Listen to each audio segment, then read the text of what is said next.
فائدہ، اس سے معلوم ہوا کہ پلیٹ یا دسترخوان پر مختلف اشیاء ہوں تو حسب خواہش دوسری جانب سے ہاتھ بڑھا کر لیا جا سکتا ہے۔ یہ طریقہ خلاف سنت نہیں اور نہ حرص کی علامت ہے۔ نیز یہ بھی معلوم ہوا کہ کھانے کے دوران غلطی کی اصلاح کی جا سکتی ہے۔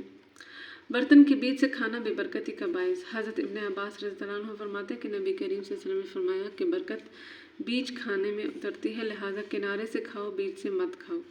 حضرت ابن عباس سے مرفوعاً روایت ہے کہ جب کھانا پیش کیا جائے تو کنارے سے شروع کرو، بیچ کا حصہ چھوڑ دو، کیونکہ برکت بیچ کے حصے پر نازل ہوتی ہے۔ فائدہ، برتن کے کنارے سے کھائیں، شروع ہی میں پلیٹ کے بیچ ہاتھ نہ ڈالیں۔ برتن کو خوب صاف کرنا سنت ہے۔ حضرت جابر رضی اللہ عنہ سے روایت ہے کہ آپ صلی اللہ علیہ وسلم نے انگلیوں کو چاٹنے اور برتن کو صاف کرنے کا حکم دیا ہے اور فرمایا ہے کہ تمہیں نہیں معلوم کہ کھانے کے کس حصے میں برکت ہے۔ برتن کو صاف کرنا مغفرت کا باعث ہے۔ حضرت نبیشہ رضی اللہ عنہ فرماتے ہیں کہ میں پیالے میں کھا رہا تھا تو آپ صلی اللہ علیہ وسلم نے فرمایا کہ جو برتن میں کھائے اور اسے صاف کرے تو برتن اس کے لیے دعائیں مغفرت کرتا ہے۔ برتن کو صاف کرنے کا آخرت میں صلہ۔ حضرت عرباض بن ساریہ رضی اللہ عنہ کہتے ہیں کہ رسول اللہ صلی اللہ علیہ وسلم نے فرمایا کہ جس نے برتن کو صاف کیا، انگلیوں کو چاٹا، خدا اس کا دنیا اور آخرت میں پیٹ بھر دے گا۔ انگلیوں کو چاٹنا۔ حضرت قعب رضی اللہ عنہ فرماتے ہیں کہ جب نبی کریم صلی اللہ علیہ وسلم کھانا تناول فرماتے تو 3 انگلیوں سے تناول فرماتے اور فارغ ہوتے تو انگلیوں کو چاٹ لیتے۔ حضرت ابو ہریرہ رضی اللہ عنہ کی روایت ہے کہ آپ صلی اللہ علیہ وسلم نے فرمایا کہ انگلیوں کو چاٹنا باعث برکت ہے۔ فائدہ، انگلیوں کو چاٹنے اور برتن صاف کرنے کی بڑی فضیلت اور تاکید ہے۔ کھانے کے بعد انگلیوں کو چاٹنا مستحب ہے، بغیر چاٹے ہاتھ دھونا ممنوع ہے۔ انگلیاں جس میں اجزاء لگے ہوئے ہوں کو چاٹ لیں یا اسے دوسرے کو چٹا دیں جس سے کراہت محسوس نہ ہو، جیسے اولاد، شاگرد وغیرہ۔ بیوی یا اپنی بیوی کو چٹا دیں۔ اس سے معلوم ہوا کہ آج کل جو یہ طریقہ رائج ہو کہ برتن صاف ہی نہیں کرتے یا اس میں کچھ چھوڑ دیتے ہیں، یہ نہایت قبیح اور خلاف سنت فعل ہے جو غیروں سے آیا ہے، اور یہ کہنا چاٹنا حرص کی علامت ہے، جہالت ہے، بلکہ نعمت خداوندی کی قدر کی علامت ہے۔ انگلیوں کا چاٹنا دافع کبر ہے۔ انگلیوں کو چاٹنے کا مسنون طریقہ۔ بعض روایات میں وارد ہوا ہے کہ آپ صلی اللہ علیہ وسلم پہلے بیچ کی، پھر شہادت کی، پھر انگوٹھا چاٹا کرتے تھے۔ اس ترتیب سے علماء نے بھی بہت سے مسائل بیان فرمائے۔ ایک یہ کہ انگلیاں چاٹنے کا دور دائیں سے چلتا ہے، اور یہ کہ بیچ والی زیادہ کھانے سے ملوث ہوتی ہے یا اس کی وجہ سے وہ لمبی ہے، پہلے لگی ہوگی۔ انگلیاں 3 مرتبہ چاٹنا سنت ہے۔ حضرت کعب بن مالک فرماتے ہیں کہ حضور اقدس صلی اللہ علیہ وسلم اپنی انگلیاں 3 مرتبہ چاٹا کرتے تھے۔ 3 انگلیوں سے کھانا سنت ہے۔ حضرت کعب بن مالک رضی اللہ عنہ فرماتے ہیں کہ نبی کریم صلی اللہ علیہ وسلم کی عادت طیبہ 3 انگلیوں سے کھانے کی تھی۔ حضرت عامر بن ربیعہ فرماتے ہیں کہ نبی کریم صلی اللہ علیہ وسلم 3 انگلیوں سے کھاتے تھے اور فارغ ہونے پر ان کو چاٹ لیا کرتے۔ 5 انگلیوں کی اجازت۔ سعید بن منصور سے مرسلاً روایت ہے کہ آپ صلی اللہ علیہ وسلم نے 5 انگلیوں سے بھی کھایا ہے۔ فائدہ، اکثر و بیشتر تو آپ صلی اللہ علیہ وسلم کی عادت طیبہ 3 انگلیوں سے ہی کھانا کی تھی، مگر کبھی ضرورت پر 5 کو بھی استعمال کیا ہے۔ کھانے کی کیفیت سے ایسا ہو سکتا ہے۔ اگر خشک چیز نہ ہو تو ایسی چیز میں 5 انگلیوں کو لگایا جا سکتا ہے، مثلاً چاول، دال یا اسی مثل کی کوئی چیز ہو جو 3 انگلیوں سے کافی نہ ہو تو 5 انگلیوں سے کھایا جا سکتا ہے۔ ابن عربی رحمۃ اللہ علیہ کہا ہے کہ اگر کوئی 5 انگلیوں سے کھانا چاہے تو کھا سکتا ہے۔ اسی طرح ضرورت پر چوتھی انگلی بھی لگایا جا سکتا ہے۔ ملا علی قاری نے لکھا ہے کہ کبھی آپ صلی اللہ علیہ وسلم نے چوتھی سے بھی مدد لی۔ خیال ہے کہ 5 یا 4 انگلیوں سے کھانے کی اجازت ضرور ہے۔ دال چاول میں اس کی ضرورت پڑتی ہے، لہٰذا اس قسم کے کھانوں میں 5 یا 4 انگلیوں کا استعمال خلاف سنت نہ ہوگا۔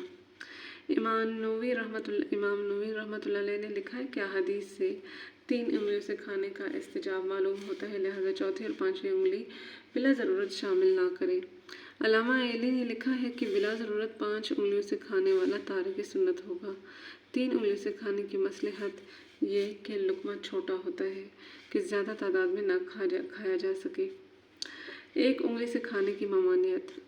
حضرت ابو ہریرہ رضی اللہ عنہ مرفوعاً روایت ہے کہ 1 انگلی سے کھانا شیطان اور 2 سے متکبرین اور 3 سے حضرت انبیاء علیہ السلام کی عادت ہے۔ جن 3 انگلیوں سے کھانا مسنون ہے وہ یہ ہیں: انگوٹھا، شہادت کی انگلی اور بیچ کی انگلی۔ طبرانی میں کعب بن اجر کی روایت ہے کہ انہوں نے فرمایا کہ میں نے دیکھا کہ آپ صلی اللہ علیہ وسلم انگوٹھے، شہادت اور بیچ کی انگلی سے کھا رہے تھے، پھر میں نے ان تینوں کو چاٹتے دیکھا، اور پھر پہلی بیچ والی کو، پھر بعد والی کو، پھر انگوٹھے کو چاٹا۔ گرے ہوئے لقمے کو اٹھا کر کھانا سنت ہے۔ حضرت انس رضی اللہ عنہ نبی کریم صلی اللہ علیہ وسلم سے یہ نقل فرماتے ہیں کہ آپ صلی اللہ علیہ وسلم نے فرمایا کہ جب تم میں سے کسی کا لقمہ گر جائے تو اسے صاف کر اور کھا لے، شیطان کے لیے نہ چھوڑے۔ فائدہ: گرے ہوئے لقمے کو اٹھانے میں قباحت یا کراہت محسوس نہ کرے، سنت سمجھ کر کھا لے تو ثواب عظیم پائے گا۔ لوگوں کے کچھ کہنے یا سوچنے کی پرواہ نہ کرے، شاید کہ اسی میں ہی برکت ہو۔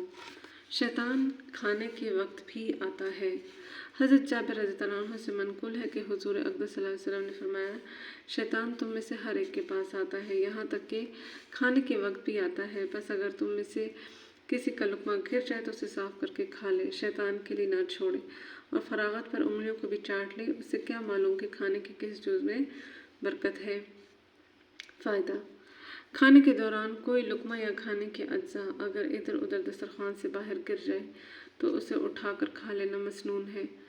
اگر گرد وغیرہ لگ جائے تو اسے صاف کر کے دھو کر کھا لینا چاہیے، اس میں کراہت محسوس نہ کرے، شاید کہ اس میں برکت اور تغذیہ اور صحت مقدر ہو۔ دسترخوان کے گرے ٹکڑوں کو کھانے کے فوائد۔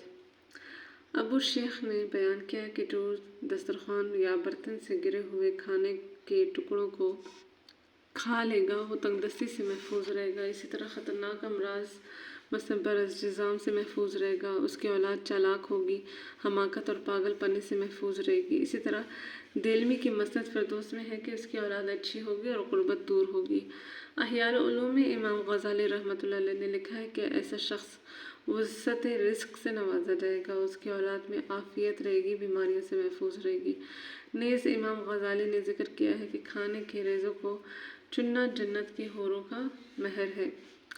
گرے ٹکڑوں کو کھانا باعث مغفرت ہے۔ حضرت عبداللہ بن ام حرام رحمۃ اللہ تعالیٰ عنہ کہتے ہیں کہ نبی کریم صلی اللہ علیہ وسلم نے فرمایا کہ جو شخص دسترخوان پر گرے ہوئے ٹکڑوں کو تلاش کر کے کھائے گا اللہ تعالیٰ اس کی مغفرت فرمائے گا۔ فائدہ: دسترخوان کے ٹکڑوں کا کھانا تواضع ہے اور نہ کھانا تکبر کی علامت ہے۔ برتن کی دعا۔ حضرت نبیشر رضی اللہ عنہ سے روایت ہے کہ نبی کریم صلی اللہ علیہ وسلم نے فرمایا کہ جو کسی برتن میں کھائے پھر اسے خوب صاف کرے تو برتن اسے دعا دیتا ہے کہ جس طرح اس نے مجھے شیطان سے آزاد کیا ہے، اللہ آپ اسے جہنم سے آزاد کر دیجیے۔ فائدہ: برتن معصوم ہے، اس کی دعا مقبول ہے، اس معمولی کام پر کتنے بڑے ثواب اور برکات ہیں۔ کھانے کے بعد ہاتھ پونچھنا مسنون ہے۔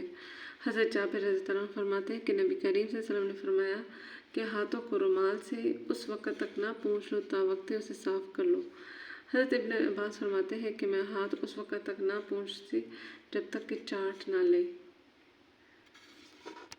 آج کے لیے اتنا ہی۔ سنت ہماری زندگی کو نہ صرف خوبصورت کرتا ہے بلکہ ہماری آخرت کو بھی سنوارتا ہے، بے شمار برکتیں، بے شمار رزق کا ذریعہ بن سکتا ہے، اور سب سے بڑی بات ہمارے رسول اللہ صلی اللہ علیہ وسلم کے نقش قدم پر چلنے کی بہت بڑی علامت ہے سنت کی پیروی کرنا۔ تو کیوں نہ ہم اس چیز کو بہت آسانی کے ساتھ اپنی زندگی میں ڈھالیں۔ اگر آپ کو آج کے سبق میں کچھ اچھا لگا ہے تو اس کو صرف اپنے آپ تک محدود نہ رکھیں بلکہ دوسروں کو بھی اس سے فائدہ دیں۔ کیا معلوم کہ کون کب بدل جائے اور کون کس کی زندگی سنور جائے۔ آج کل کے حالات میں رزق اور برکت دونوں ہی اٹھ چکے ہیں، اور گھر گھر میں یہ تکلیف ہے۔ اس کی وجہ یہی ہے کہ ہم سنت کی پیروی نہیں کرتے۔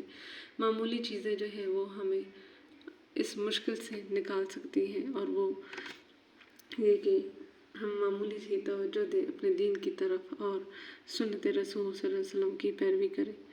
اس سے ہماری زندگی بھی آسان ہوگی اور آخرت بھی سنور جائے گی۔ سب سے بڑی بات اللہ کی رضا کا ذریعہ ہے۔ مجھے اجازت دیجیے اور اگلے اور علمی درس کے ساتھ حاضر ہوں گی. سبسکرائب کرنا نہ بھولیے گا تاکہ آپ اس علمی سفر کا قافلہ بنیں.